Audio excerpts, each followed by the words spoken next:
This is Jonathan Erber checking in from northern Idaho, Moscow, Idaho. Pulled the cab off of my truck here and posted a picture of it and got a number of questions about pulling it and how much of a challenge it was or not. So I figured I'd just grab the video camera and show you guys a little rundown. So I already had the engine out of the frame when I started this project, which meant that the radiator was out. So these two transmission cooler lines were already disconnected, so I just left those with the transmission. If I was pulling this without removing the engine, I'd disconnect these two lines. I'd disconnect the cooling hoses from the upper and lower radiator hose. Leave that all with the engine. But I already had the radiator out, so that simplified those couple steps. The only real gray areas are you have to pull the bumper first, from here and from right there. Once the bumper comes out, so you got 3 bolts that come through from this side. Let's see if we can light that up. There we go. 3 bolts here, and then 2 bolts here. You can see one. Let's see, light 1 and 2. I pulled those 2 and these 3 in here, and I'll show you on the bumper itself. That gave me these 3 free, as well as those 2 over there, and I left this top bolt bolted in just because it's harder to access. So I left that one in. I did undo the bottom one on this side, as well as the bottom one on this side, which allowed this whole bracket to pivot and swing out. But I left this bolt in, just because it's hard to access with the trim. And once those bolts are off, the bumper slides straight out of the front, and that gives you access then to remove the little plastic trim piece that runs along the bottom of the bumper and get into these holes right here. Let's see if I can get a flashlight on that to light it up for you. There we go. That hole in the core support is how you access.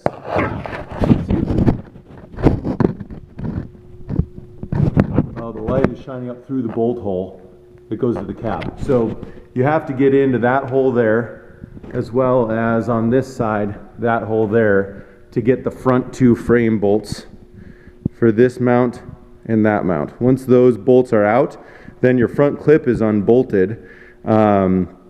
And your other 2 bolts, you've got one right there, one back there, one over there, and one right there. And those back 4, there's no nut on top. So you just put an impact gun on it and pull them out from the bottom, and your cab's free. So the only one you need access to both sides are these front 2.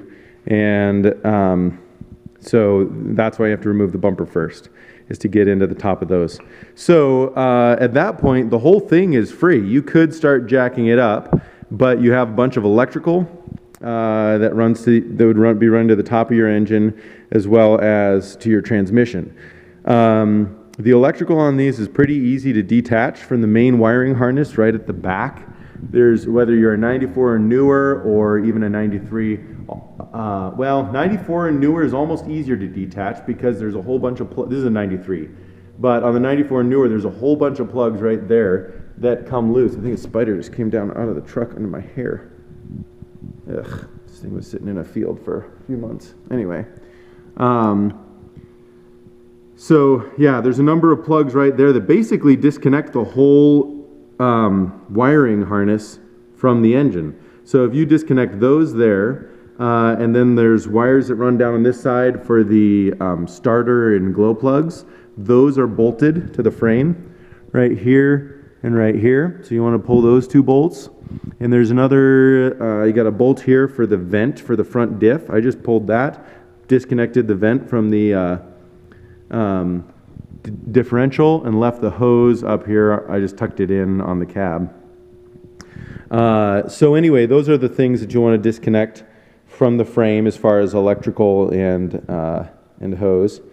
There's 1 bolt for your steering. It's pretty easy to pull. It just goes right through there, and you can just use a pry bar to pry it off if it hasn't slid down in here for a while and it's all rusted. I just hit it up with some PB blaster, put a pry bar, and it slid right off, no problems. I disconnected these brake lines up here because it's just two connections, and those pop right off. The one trick, I guess if you want to call it that, is when you pull this main plug that's back in right on the what do you call it, the bulkhead connector, right there on the firewall. There's 3 plugs actually. They're all clipped together. So one bolt pulls all 3 plugs out.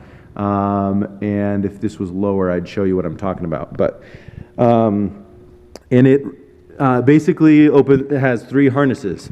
Here's one of them that go to that bulkhead connector, and this wiring harness runs your fuel pump on the rail and all your back lights.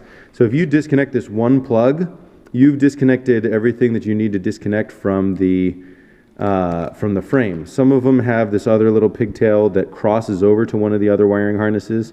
You can just pop that off, and then the frame wiring is done. Everything else that comes from the cab on the other 2 wiring harness either goes to the engine and unplugs right up there, or along the glow plugs on either side, or the transmission. But I didn't disconnect the transmission until I was lifting the cab up. So a couple cotter pins remove the shift linkage from here. Let's see, here's one of the cotter pins coming down from the cab. That's really all you have to do, is just that one cotter pin. Pull this pin out and your cab is free from your shift linkage. For the 4-wheel drive, there's one right here, and that just presses in. This thing pushes in. You just pop that out, literally pop it out with a channel locks. Comes right out.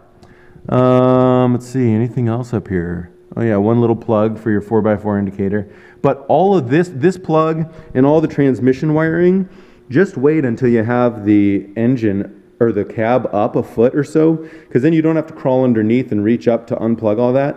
It'll just be coming down like this from the cab, and there's a lot of play in that harness. So you can lift the cab up like a foot, maybe a foot and a half, and then just sit right here next to the transmission and do all of these plugs. Super fast, super easy. So that's what I did. Once it was up, I unbolted this drive shaft here and unbolted the transmission mount. 2 little, I don't know what size they are, bolts coming in, or nuts on the bottom, and the transmission's ready to pull. So really pretty simple to do. If I had to do a head gasket on one of these, I'm tempted to say I'd pull the cab just so I could stand next to it and be comfortable. I don't know if that's true or not, but I'd say it took me about 2.5 hours to pull, and this is my first time doing it, so should be faster, but who knows? There's just really not much to it. Oh, power steering lines, you disconnect those. I disconnected them here because I already had the engine out, and so the power steering pump was with the cab, so I just disconnected that and sent it up. I guess if I was to do it again and it was leaving the engine in, I'd probably disconnect the power steering lines.